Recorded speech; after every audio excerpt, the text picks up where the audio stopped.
Hi, I'm China Metz Bannister, and I'm a member of the Washoe Education Association. I've taught algebra at Sparks High for 2 years, and I've been tutoring in math for 13.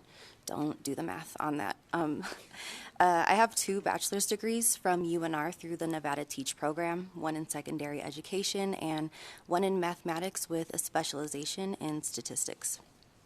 At university, I worked as a waitress, making about $25 an hour with tips, and I had at least 2 jobs at any given time to pay my tuition so I could eventually support myself with one job and be able to afford to travel.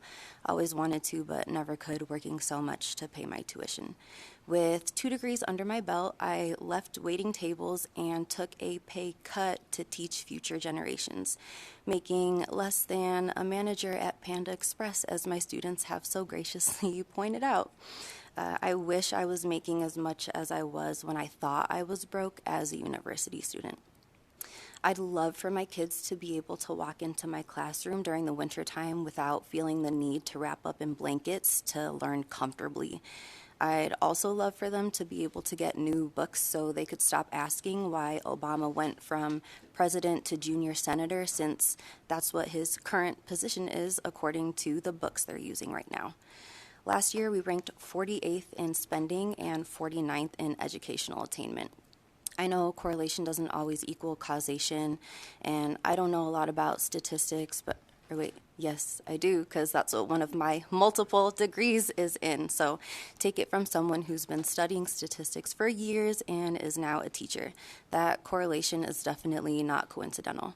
Education has a huge return on investment, just like mining and gaming. So please show up for the people who are going to be running things in 25 years like we do every day. Thank you very much. Please go ahead. Hi, my name is Matt Wiegand. I'm a teacher in Washoe County, middle school teacher. I got a quick anecdote for you guys to kind of explain how I'm feeling as a teacher right now. I apologize for my lateness. My wife got violently ill, so I had to take care of the kids this morning. Imagine for a second that you're a boat worker, okay?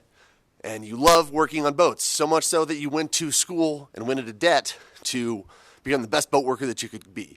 You graduate from college, boat college, and you get assigned to a boat, and you realize pretty quickly that boat is sinking. It is taking on a lot of water. And you put in your extra time, you put in extra money, your own money, to try to fix this boat. It doesn't work. So you turn to your superiors, and you say, hey, guys, I need some help. I need some more funding. I need some more people to help work on this boat. And they say, well, we're not going to give you that. But what we will require is that you help the boat's test scores and that you have the boat ready to sail by 3 p.m., I'm assuming. And that doesn't work. As good intention as it is, it doesn't address the problem at all.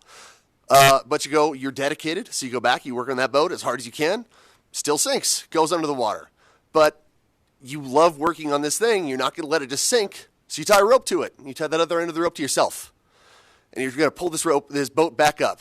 And, of course, it starts pulling you down. And you're drowning, essentially. The water's up to your chin.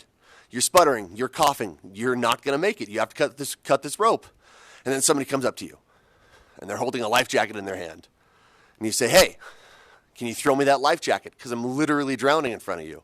And they look back at you and they go, ooh, sorry. This life jacket's for a rainy day. If you understand this, I'm guessing you graduated or you passed 7th grade English, so you understand metaphors. But it's just how I feel right now, and it's how every one of my colleagues that I've talked to feels. We're drowning. We need your help desperately. I implore you guys to take up the Time for 20 movement and to pass the Respect for Teachers Act. Thank you so much.